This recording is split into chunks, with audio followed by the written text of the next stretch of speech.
Hey everybody. So I am still partially in my PJs and Bella decided it was time for me to get up. I'm glad that she did because I don't like to sleep my day away, but sleep is so important and I haven't gotten a lot of it lately. Oftentimes when I wake up in the middle of the night, I have a really difficult time falling back asleep. But so much so that it's not unusual for me just to get up out of bed and stop fighting it and start my day. But it might be 4:30 in the morning, 5 o'clock in the morning. But today I was able to fall back asleep when I did that. And I slept in a little longer than I usually do. So thank goodness for Bella. She wasn't going to let me get away with that. She said, it's time to start my day. So a couple of things I just want to talk about. I wanted to follow up on yesterday's conversation a little bit with the new or anticipated shoes for 2023. Now, of course, I'm always looking forward to seeing what Hoka has up their sleeve, you know, with the Clifton and their mock shoes, especially those two shoes. But I also am very interested in shoes like, you know, the Pegasus, what Nike has up their sleeve. The Pegasus hasn't seen a ton of updates. They're usually minor tweaks. And, you know, that's not always a bad thing. If they got something that's really working for them, then they got a workhorse of a shoe. They don't want to ruin it. But also, like New Balance. New Balance is, you know, they came out with that Super Comp lineup, and I didn't have a chance to run in any of those shoes. I really wanted to run in that Super Comp trainer, but the price tag kind of has held me back. So maybe in the future, if I can see a price reduction or get a deal on it, I'll pick it up. I think it's still running for 180 US dollars, and I buy all the shoes that I review on the channel, and that's a pretty big chunk of change for me. So hopefully, you know, maybe down the road I'll be able to pick that up at a reduced price. But New Balance is coming out with a Super Comp trail shoe. Now that's something that I am kind of interested in, very intrigued. Anytime that they're putting a carbon plate in a trail shoe, how that's going to feel underfoot. I was impressed with the Hoka Tecton X, but you know, I'm curious as to what New Balance, how that's going to run out there on the trails. And Asics, of course. You know, what's happening with the Nova Blast? I think the Nova Blast has seen some pretty big changes, really, from each iteration of the shoe. You know, the first one was super soft and kind of polarizing between runners. I loved it, but not everybody did. It was a shoe that you couldn't walk in, but it was a good running shoe. The second version, I think it was more of that all-arounder, where you could walk in it if you wanted to. It was comfortable that way. In fact, I do wear that shoe quite a bit to walk in. But it lacked a little bit of that excitement that the first shoe had to offer, and then now they're kind of back with the Nova Blast 3 being a bit more exciting, and certainly one of the top 3 daily trainers for me in 2022. Those are some of the shoes that I'm excited about. For today's topic conversation, I thought it'd be really interesting for us to talk about the difference between running and training. If you're interested in trying to become a faster, stronger, or run farther, then I think following a specific training plan is definitely the way to get there, because I'm actually running less miles now in terms of overall volume. I'm not a high volume runner. I know there's a lot of runners out there who train for marathons who are running, you know, 100 plus miles a week, some even up, you know, 140, 160 miles a week. I don't do that. I think at my max, I'm going to look this up and I'll put it up on the screen, but I think my max mileage for the last training block was maybe 50 miles in 1 week, which is less than what I was running when I was just out there running for pure enjoyment and just because I enjoyed being out there. So I've actually been able to improve my time, run faster, run farther, and run less miles. And I think the biggest reason for that is something that goes back a long ways for me that resonated when I heard this. And it's a very simple concept. If you want to run faster, you have to run faster. So that means, and what that means is, you know, bottom line is you have to do speed work. You have to build that VO2 max. You have to tax your body in a way that it's calling for more oxygen than it's been able to deliver. It's not for everybody, and that's fine. You know, if you enjoy just being out there and running the trails or running around your town and you enjoy being out there, kudos to you. I was in that camp for many years. But probably about 8, maybe 9 years ago, I decided that I wanted to start moving up in that lineup.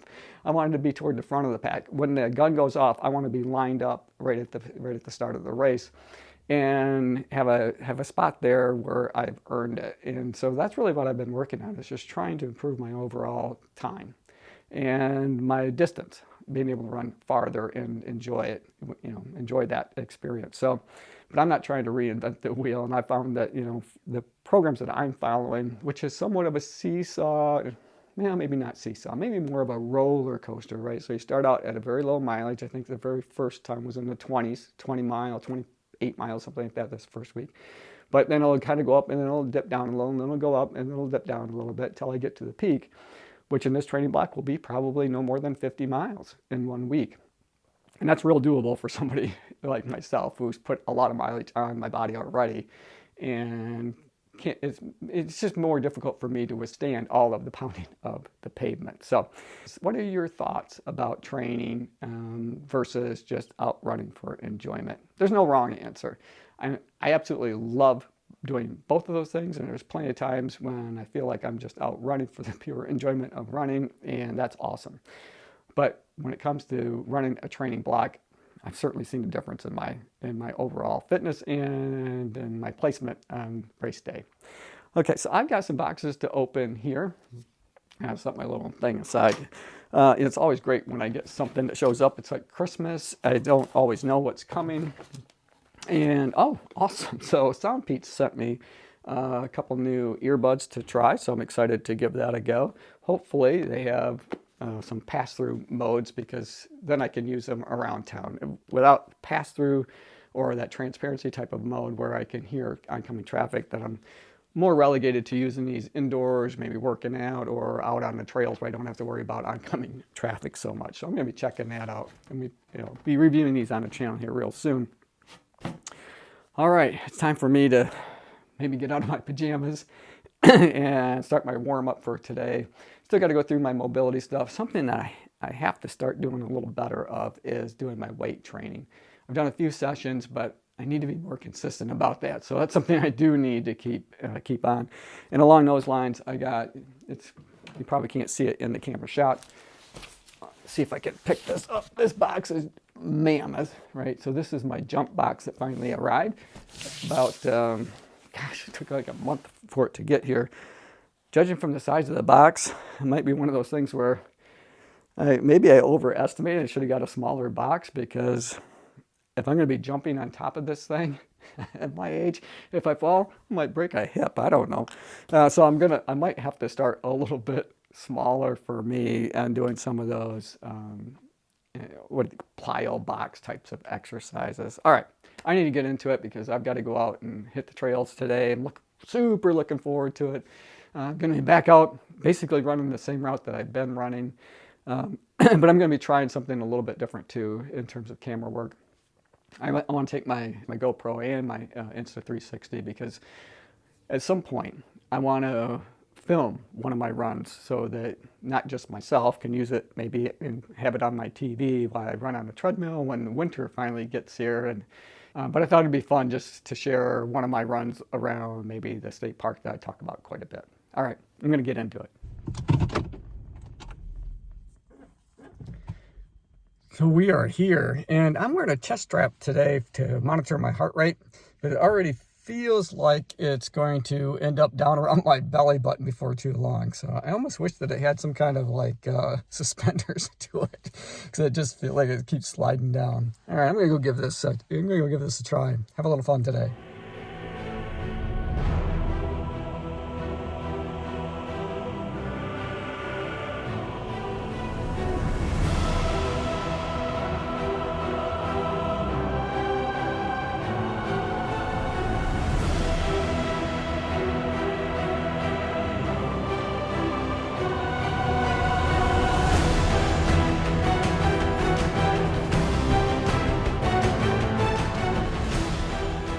Alright, so that's it for today's video. Again, in the comment section below, let's talk about training. And if you're following a specific training plan, what kind of plan are you using? Or do you just like to run for fun? Let's talk about it. Hey, thanks for making it to the end of the video. I hope you enjoyed it. I enjoyed making it for you. As always, run tall, run strong, be kind to one another. Thanks for watching, and we'll see you next time right here on Run Tall with Tim.